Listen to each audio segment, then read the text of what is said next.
আজকে আমি যে এত বড় সারপ্রাইজ পাবো আমি সত্যি কোনোদিন ভাবতে পারিনি। মানে আজ যখন আমি বাড়ি থেকে বেরিয়েছিলাম শুট করতে, তখন মা আমায় হঠাৎ ফোন করে বলে এই যে এই ভাইটা আমার সঙ্গে দেখা করতে এসেছে অনেক দূর থেকে। আসলে ব্যাপারটা আমি তোমাদের একটু ভালো করে বুঝিয়ে বলি। এই যে এই ভাইটা আমার বাড়িতে গিয়ে আমার মাকে বলে, কাকিমা আমি আপনার কাছে একটা ভিক্ষা চাইছি, প্লিজ আপনি আমাকে ফিরিয়ে দেবেন না, আমাকে যা হোক করে সানিয়া দিদির সঙ্গে দেখা করিয়ে দিতেই হবে। এবার মা ভাইয়ের মুখে এই কথাটা শুনতেই ডাইরেক্ট আমাকে ফোন করে আর বলে তোর সঙ্গে একটা 13 বছরের বাচ্চা দেখা করতে এসেছে। তো আমিও মায়ের মুখে এই কথাটা শুনে মাকে বললাম যে মা আব্বুকে একবার বলো তো ভাইটাকে একবার আমাদের বাস স্ট্যান্ডে নিয়ে আসতে। তো এটা বলতেই আব্বু তাড়াতাড়ি করে এই যে ভাইটাকে আমার কাছে বাস স্ট্যান্ডে দিয়ে যায়। তবে ভাইকে দেখে আমি সত্যি অনেকটা বেশি অবাক হয়ে গেছিলাম, কারণ এই ভাইটা নাকি মাত্র পকেটে 200 টাকা নিয়ে আমার সঙ্গে দেখা করতে এসেছে 50 কিলোমিটার দূর থেকে। আর ওখান থেকে আমার বাড়ি আসতে ভাইয়ের নাকি 100 টাকা খরচাও হয়ে গেছে। আর এই যে বাকি 100 টাকা ফোনের কভারের ভিতর রেখে দিয়েছে। আমি ভাইয়ের মুখে এই কথাটা শুনতেই কেন জানি না আমার মনের ভিতরটা কেমন একটা হয়ে গেল। আচ্ছা তোমরা আমায় এতটা ভালো কেন বাসো? ভালোবাসা না থাকলে মাত্র 13 বছর বয়সে এরকম ভাবে বাড়িতে না জানিয়ে কেউ এত দূরে এরকম ভাবে আসতে পারে বলে আমার মনে হয় না। হ্যাঁ এটা আমিও ঠিক এখনই জানলাম, ভাইটা নাকি বাড়িতে কাউকে কিছু না জানিয়ে মাঠে করলা তুলবার নাম করে ভিডিও থেকে অ্যাড্রেস জেনে চলে এসেছে আমার বাড়ি। বিশ্বাস করো এই কথাটা যখন আমি ওর মায়ের মুখ থেকে শুনি আমার পুরো মাথায় হাত। না মানে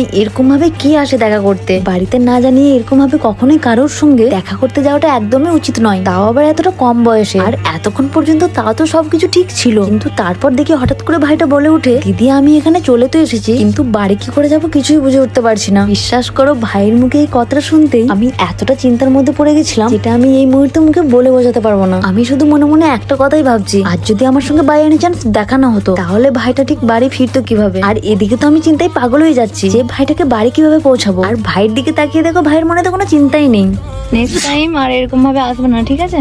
ভাইকে আমাকে দিতে আসতে হলো বাস স্ট্যান্ডে। ও বলছে আমি তো ওদিকে তোমাদের ওদিকে চিনি না, কিন্তু একা একা চলে এসছো বলো। ভাইকে এখন আমি আমাদের বর্ধমানের অবাবহাট বাস স্ট্যান্ডে চাপাতে এসেছি। আমার বাড়ি থেকে তো বর্ধমান অনেকটা দূরে, তাই 35 কিলোমিটারের মতো। কিন্তু আমার কপালটা এতটাই খারাপ যে এত দূরে এসেও আমি পোলেমপুর বলে গ্রামের কোনো বাস পাইনি। তারপর আমি ভাইকে নিয়ে বাস স্ট্যান্ড থেকে বেরিয়ে সোজা চলে গেলাম তেলিপুকুরে, যেটার রাস্তা ছিল 8 কিলোমিটার। এরকম ভাবে বাড়িতে না বলে কেউ এসো না, আমার খারাপ লাগছে জিনিসটা। আজ যদি আমার সঙ্গে দেখা না হতো তোমার ভাই কিভাবে বাড়ি যেত আমি জানি না। ঠিক আছে ভাগ্যিস আজ দেখা হয়ে গেছে। ওই যে জানি না দেখা না হলে ঠিক কি হতো। এরকম ভাবে ভুলেও আসবে না, আমাকে বলে আসবে, আমাকে বলবে আমি যাবো তোমাদের বাড়ি, বাট তোমরা এত দূর থেকে আসবে না। যাই হোক অনেকক্ষণ ধরে গাড়িতে যাচ্ছি, মানে ওইখান থেকে ডাইরেক্ট বাস ধরে চলে এসছে, গলসি এসছে। যাই হোক তারপর আমি ভাইটার মাকে ফোন করে বললাম ভাইকে আমি তেলিপুকুরে নামিয়ে দিয়ে আসছি। হ্যাঁ ওয়ালাইকুম সালাম, ভালো আছো? না না বাড়িতে গেলে হবে না, আমার কাজ আছে। বলছি আন্টি, বলছি তেলিপুকুরে নামিয়ে দিলে হবে তো?